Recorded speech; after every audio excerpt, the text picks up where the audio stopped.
Here we go, fighting just to see another.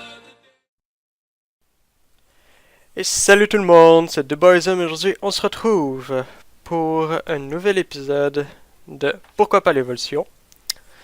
On est donc rendu à notre troisième étude. Et je vous rappelle brièvement le sujet des deux dernières études. Donc pendant la première étude, on avait parlé pas mal des musées. Et au dernier épisode, dernière étude que j'avais tournée la semaine passée.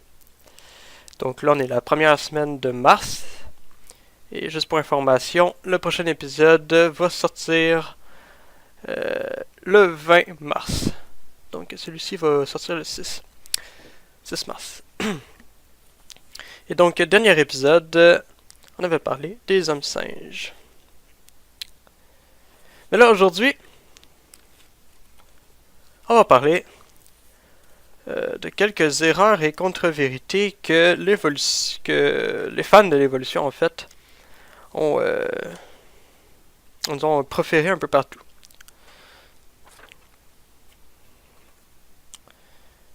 Ouais, ça va être la partie 1. Parce que dans 2 semaines, le 20, la partie 2 va sortir. Donc, pour une fois, vous aurez une vidéo moins long. Et ouais. Donc, on y va avec une introduction comme toujours, un petit rappel. Bon, premièrement, on avait vu la semaine passée que les hommes singes n'ont jamais existé. Je vous avais donné quelques exemples. On avait vu que soit c'est des singes ou soit des hommes. Puis même parfois c'était autre chose. Par exemple, on avait l'homme de Piltdown, qui était une fraude parce qu'on avait mélangé des ossements de plusieurs espèces ensemble. On avait le Pithecanthrope qui est un singe. On avait l'homme de Néandertal qui est un homme. Puis on avait l'Australopithèque qui était un singe.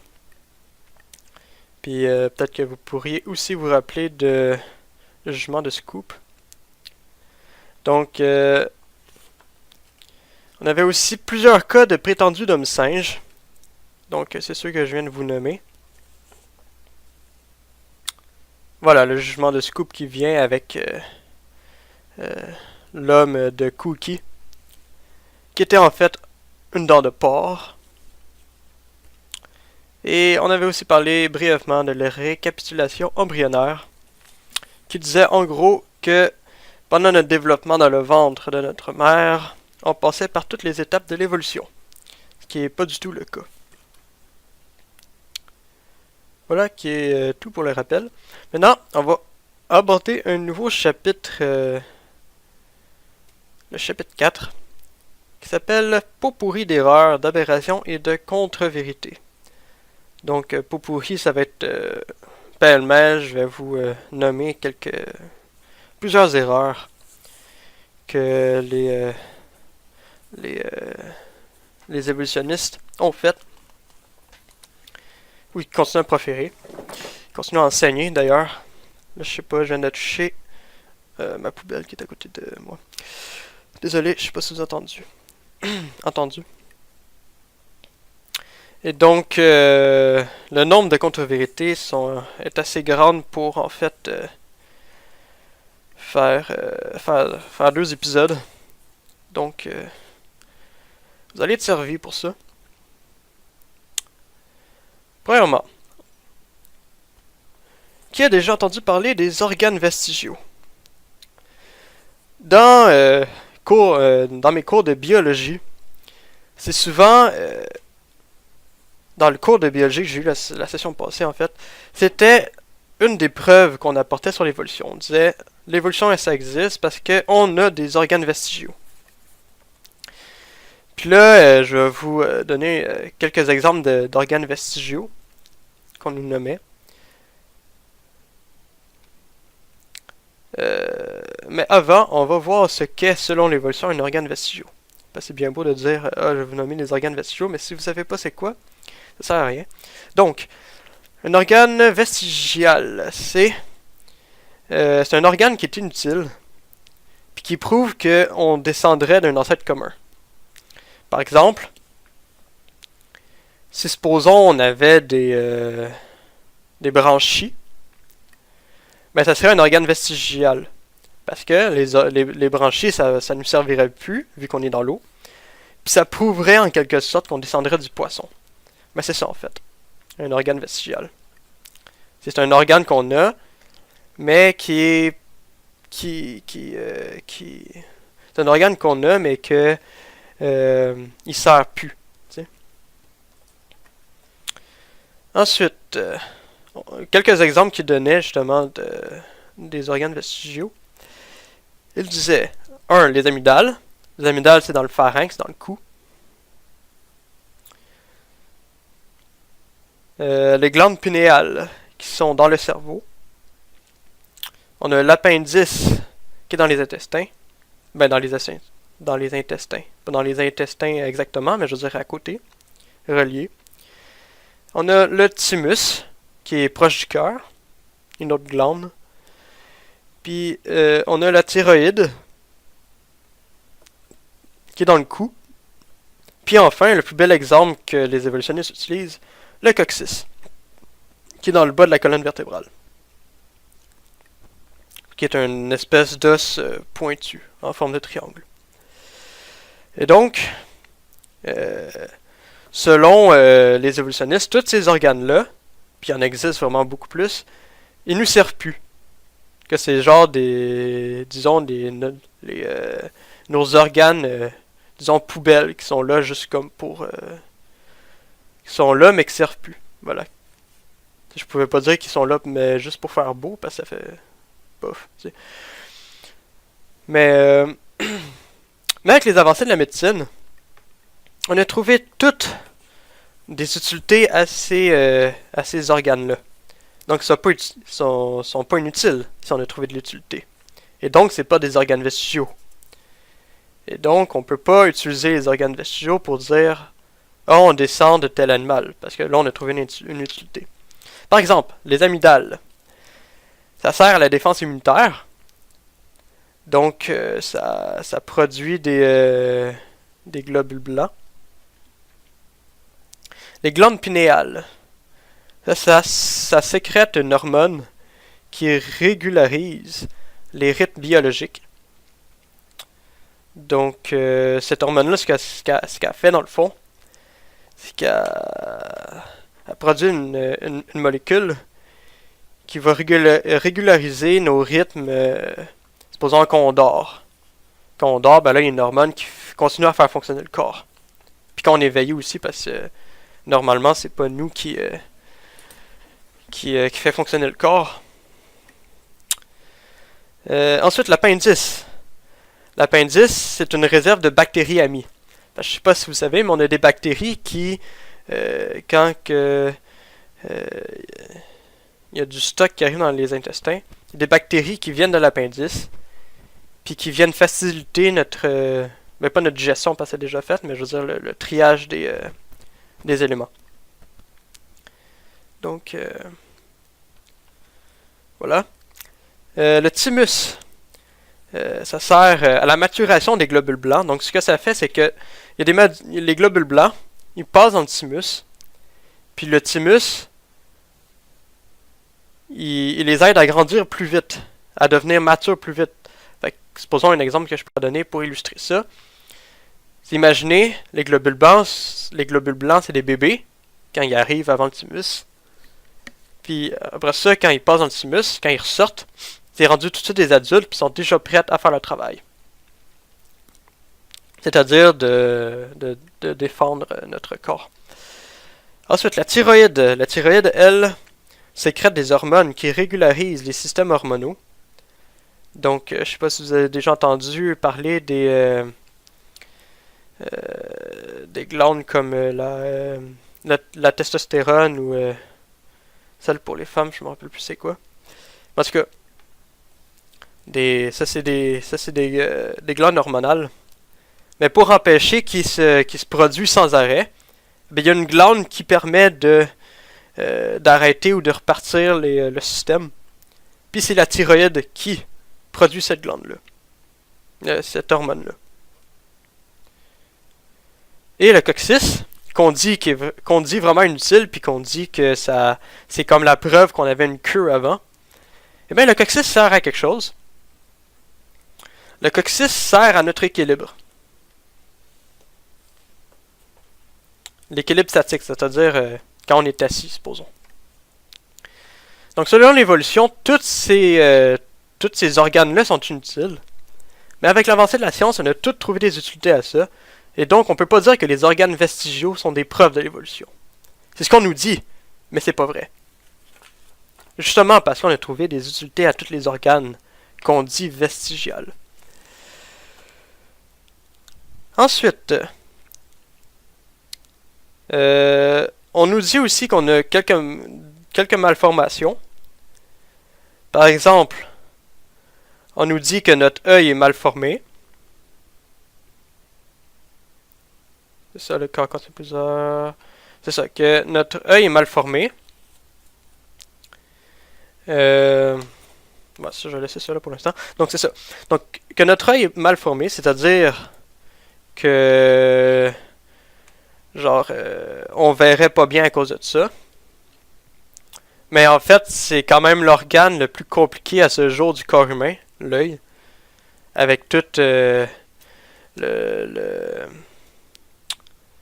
cristallin qui se bombe ou qui se dilate, avec tout l'œil qui enlève les aberrations chromatiques.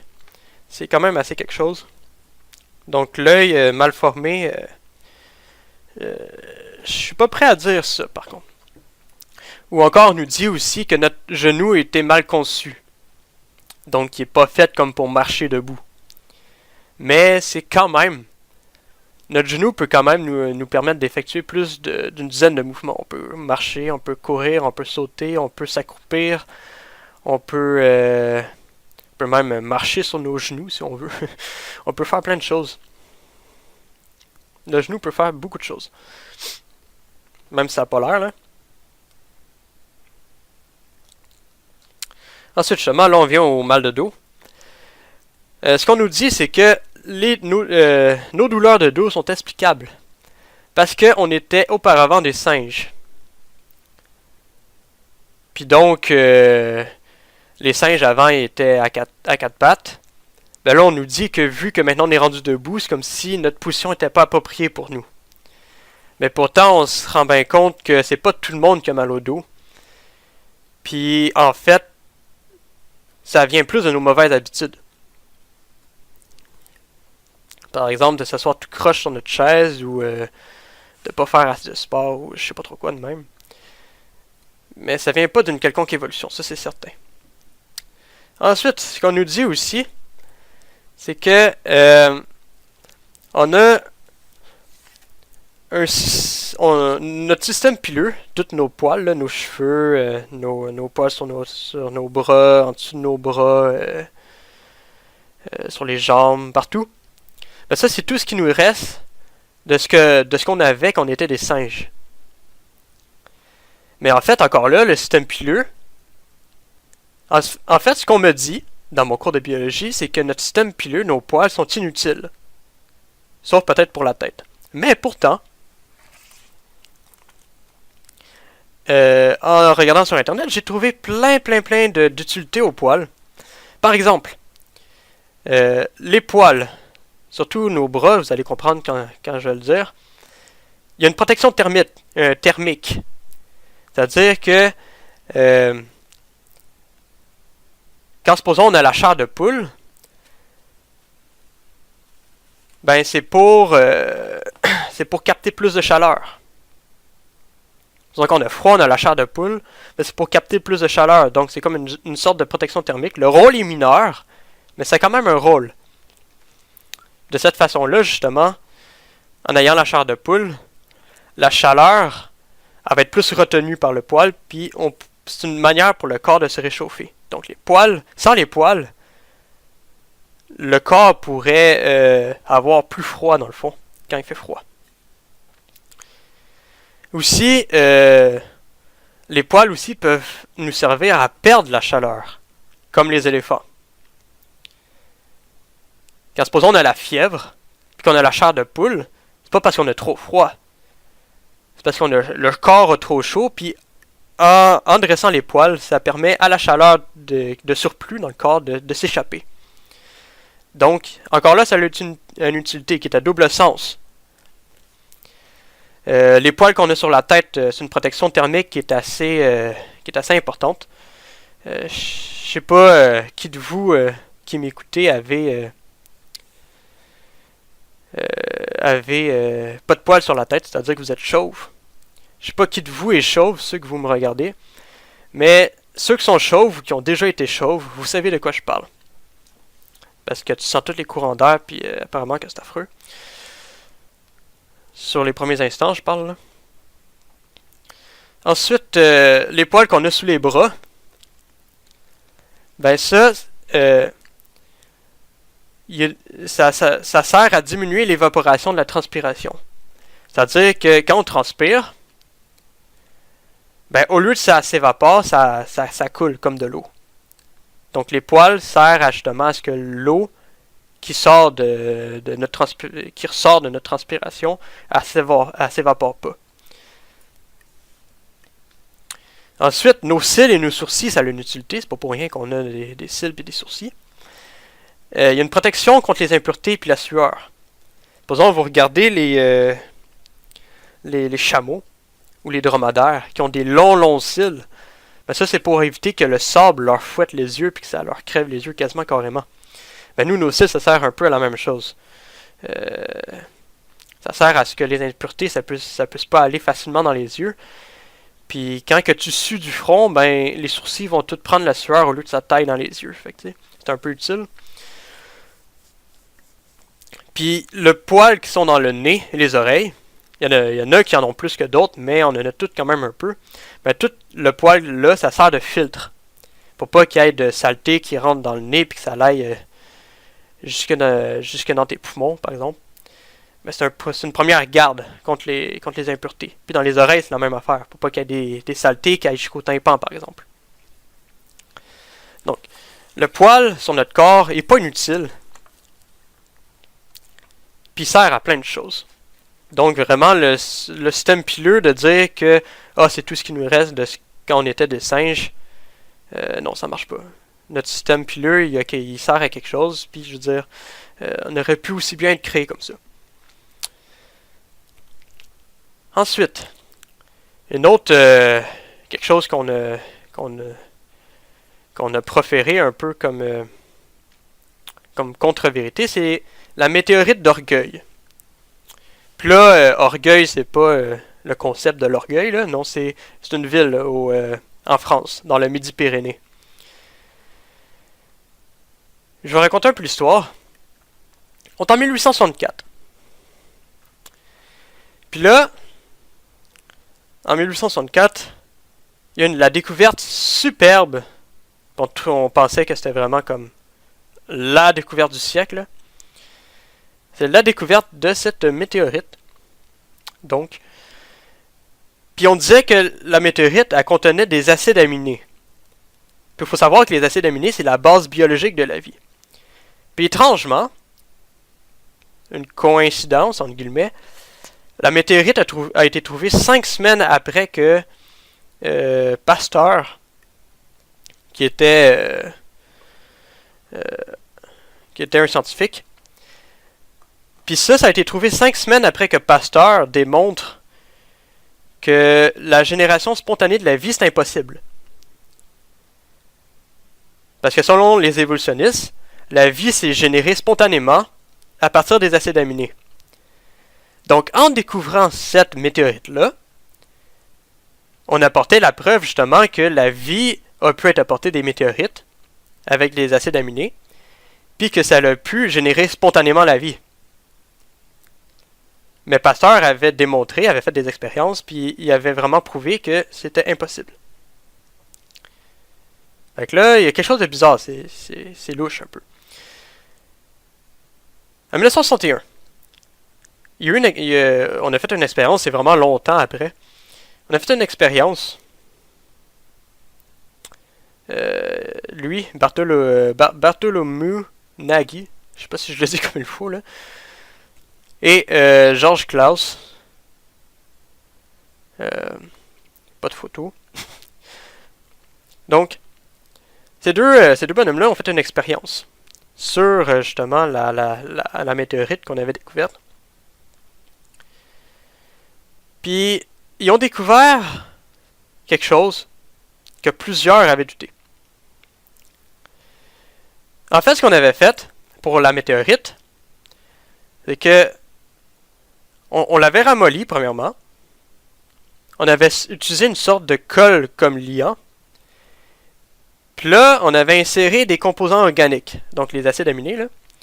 Puis on avait réchauffé le tout pour imiter l'effet d'une météorite fraîchement tombée. Donc ce qu'on avait fait, dans le fond, c'est qu'on avait pris la météorite, on l'avait fait chauffer dans un four. Puis là, elle avait ramolli. Parce qu'à une certaine température, ben la roche ramollit. Elle devient comme, pas liquide, mais elle devient comme molle. Puis là, avec une sorte de colle, dans un genre de liquide, où est-ce qu'on avait mis les acides aminés, avec une seringue, on l'a inséré là-dedans. On a tout mis ça dans la météorite. La colle puis les acides aminés. Par ça, après que ça l'aille refroidi, on avait réchauffé le tout pour comme imiter l'effet d'une météorite qui était fraîchement tombée.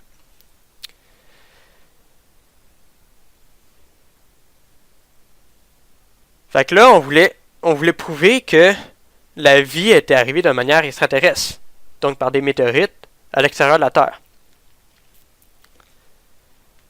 Puis que de cette manière-là, ça aurait pu générer spontanément la vie. Pour contredire Pasteur, qui avait fait des expériences pour contredire ça, la génération spontanée de la vie. Puis ces expériences étaient vraiment noir sur blanc, là. C'était noir sur blanc. La vie ne peut pas se générer spontanément.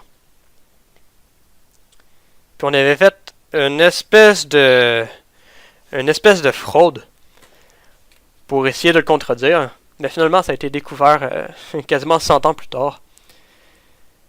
Puis pourtant, on continue encore à enseigner que la vie a été générée spontanément, là. Ça n'a aucun sens. Ensuite,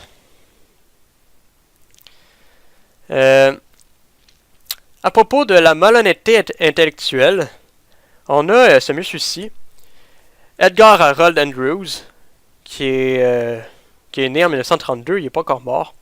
Lui, c'est un physicien, puis c'est un ingénieur, donc il se connaît quand même pas mal en physique, puis il était du genre à construire des trucs. Puis lui, c'est un ex-doyen du Queen Mary College. Puis il occupe présentement la chaire de physique des solides à l'Université de Londres. Donc il a quand même une place prestigieuse. Puis lui, il a dit « Ne faites pas violence aux faits pour les faire cadrer avec la théorie. C'est un abus de la théorie. Il se rencontre fréquemment dans l'enseignement évolutionniste. Si l'évolutionniste constate que des faits ne collent pas ou ne confirment pas ce qu'ils croient, il les supprime, les nie, les ignore ou les minimise. L'histoire des fossiles regorge d'anomalies que les évolutionnistes laissent de côté ou expliquent au moyen d'hypothèses extravagantes et farfelues. » Donc ce qu'il est en train de dire, là, Edgar Harold Andrews, c'est que ce que les évolutionnistes font souvent, là, c'est que quand il y a des faits qui arrivent, puis que ça colle pas avec leur théorie, ça marche pas avec leur théorie. Par exemple, on découvre, comme on va le voir plus tard, qu'il y a des animaux qu'on trouve vivants, puis qui sont supposés être morts depuis des millions d'années. Je donne l'exemple, le coelacanth. Ben, l'évolutionniste, ce qu'il va faire, c'est que, au lieu de refaire sa théorie, au lieu de revoir sa pensée, ce qu'il va voir, c'est que ce qu'il va faire, c'est qu'il va supprimer ces faits-là. Il va les nier, il va dire non, c'est pas vrai, on n'a pas découvert ça pour de vrai. Il va les ignorer, ou il va les minimiser. Donc on va lui dire ça, mais il dit non, c'est pas vrai. Non, c'est pas grave. L'évolution est prouvée quand même, même à cause de ça.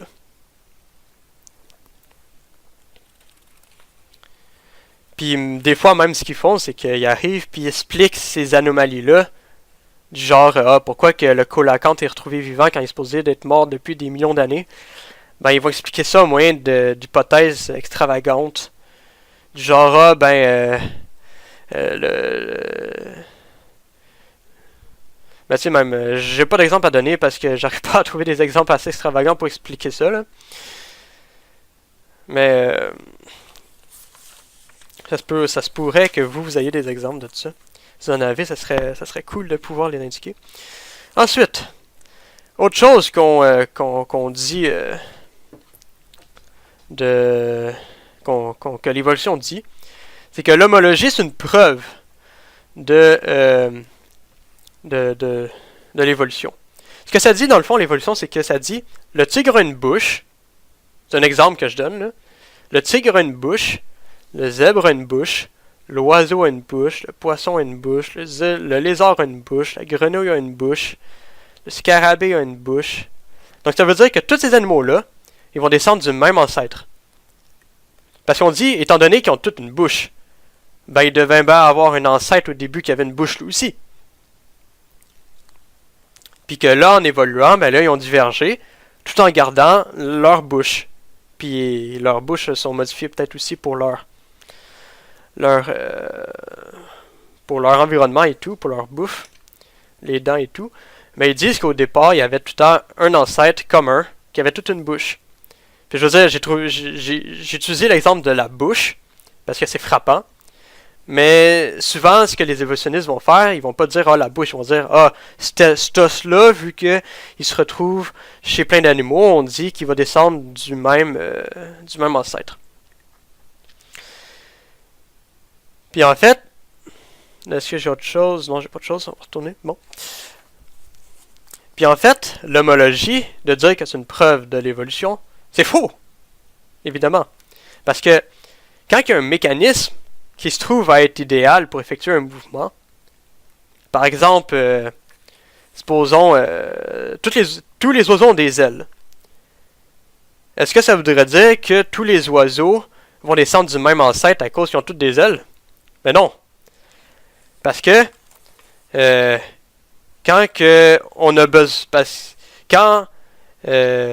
a besoin d'ailes pour voler, ben je veux dire, partout où est-ce que il va y avoir un animal qui va voler, il va avoir des ailes.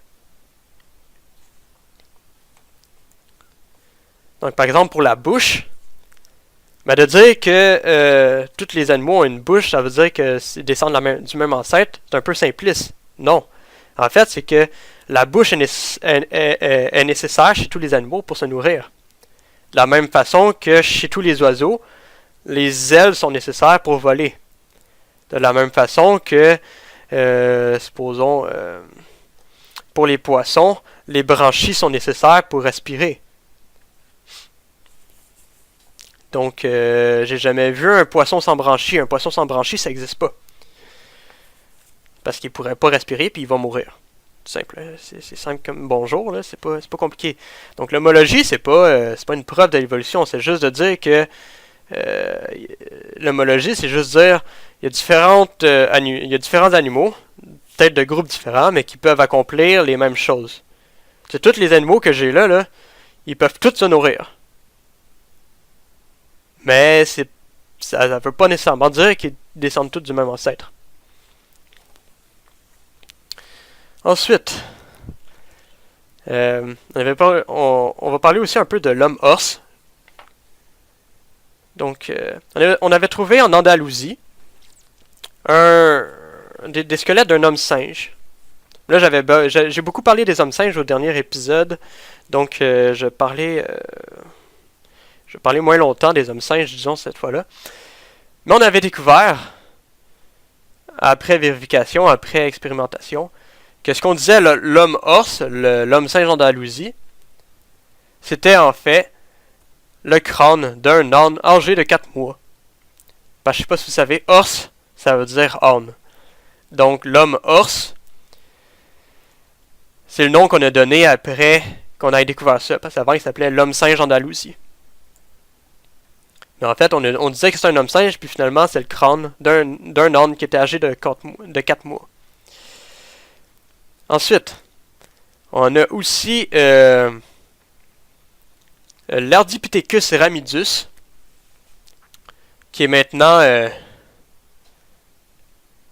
qui était autrefois appelé l'Australopithecus ramidus. Donc, c'est une sorte d'homme-singe australopithèque. Puis lui, c'était l'homme-singe d'Éthiopie. Puis le seul exemplaire qu'on avait de ce homme-singe-là, c'était quelques membres. Donc, on avait même pas un squelette complet, on avait quelques membres, on avait quelques os. Puis ce qu'on a découvert, c'est que l'assemblage du squelette incomplet, c'était en fait un assemblage de 17 individus différents. Donc imaginez, ça part en vent, cet homme singe-là, ça existe pas pour de vrai. Donc 17 individus, on l'a monté de toutes pièces, cet homme singe-là. Ensuite, le bébé de Lucie. Je sais pas si vous vous souvenez de Lucie qu'on a parlé au dernier épisode, mais elle aurait un bébé apparemment. Un bébé de Lucie. Puis, le squelette qu'on a du bébé de Lucie, c'est des os fossilisés qui ont été amassés par 6 personnes différentes sur une période de 3 ans. Donc là, en partant, il y a comme quelque chose qui marche pas, là. Tu essaies de trouver un squelette, mais le squelette, il y a 6 personnes différentes qui le trouvent. Le compter sur vos doigts, ça commence à faire beaucoup. Puis sur une période de 3 ans, étalée sur 3 ans. Donc, posons la première année, il y a 2 personnes qui trouvent un ossement là, d'autres ossements ici. La deuxième année, il y a 3 autres personnes qui trouvent des ossements ici, des ossements là, des ossements ici. Puis la dernière année, il y a une dernière personne qui trouve les ossements pour compléter le bébé de Lucie. Là, vous douterez bien que le bébé de Lucie... c'était pas vraiment son bébé, à commencer parce que Lucie, c'était un singe. C'était pas un homme singe. Puis que le bébé de Lucie, c'était pas un homme singe non plus, là. Donc, il a été aussi démontré que les os qui ont été amassés, ils appartenaient tous à une espèce de singe qui était apparenté aux chimpanzés. Donc, des knuckle walkers. Comme Lucie, dans le fond. Ensuite, d'autres trucs, puis peut-être que ça va vous étonner. Les dinosaures à plumes. Souvent dans les... peut-être pas les magazines, mais dans les livres de dinosaures, on va souvent figurer des dinosaures à plumes. Comme, posons le Vélociraptor, ou... comme le Tyrannosaure Rex à plumes.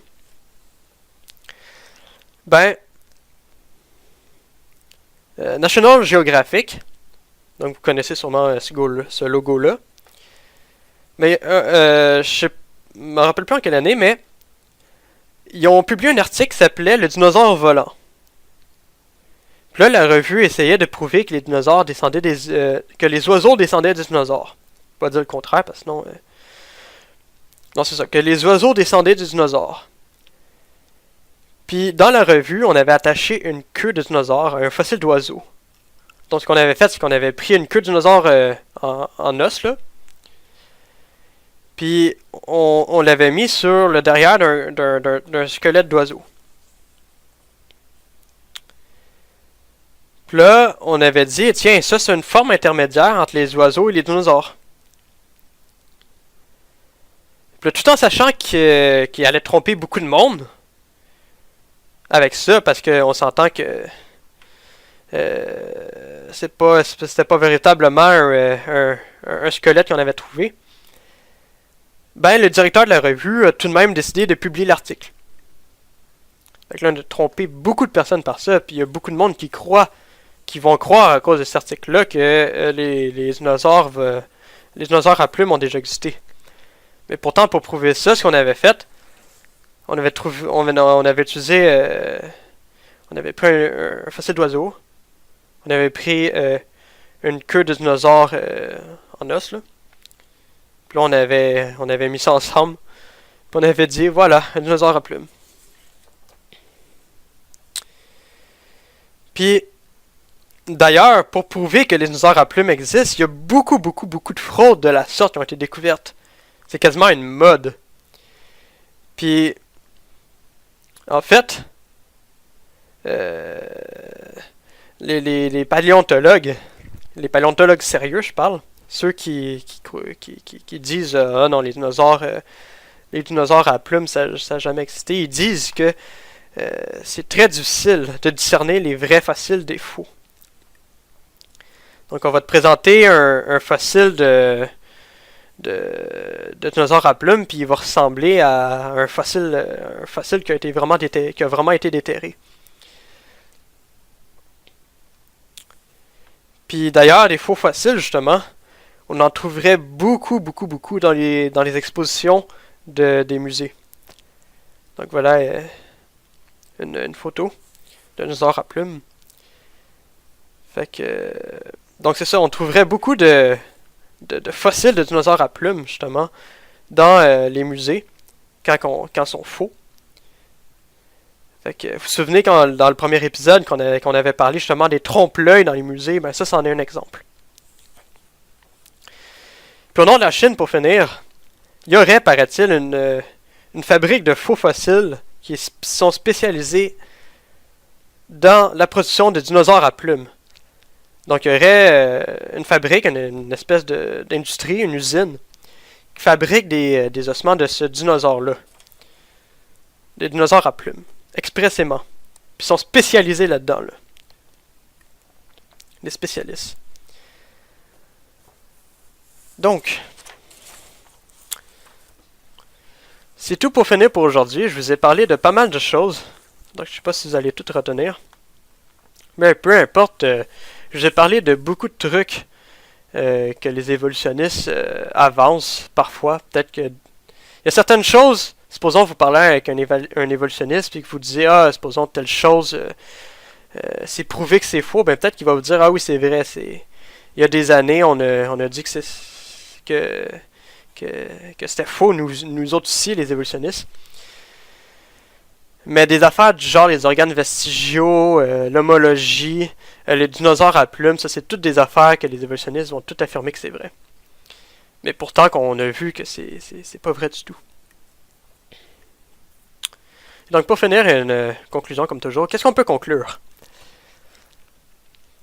Premièrement, les organes vestigiaux ne le sont pas dans la réalité. Ils ont plutôt une utilité qui leur est propre. Donc on a vu que pour qu'un organe vestigiaux soit vestigiaux, il faut qu'il soit inutile. Sinon ce ne serait pas un organe vestigiaux, mais pourtant, tous les organes vestigiaux qu'on a vus avaient une utilité. Ensuite, que les malformations qui sont avancées par les évolutionnistes, ben, c'est aucunement des preuves de l'évolution.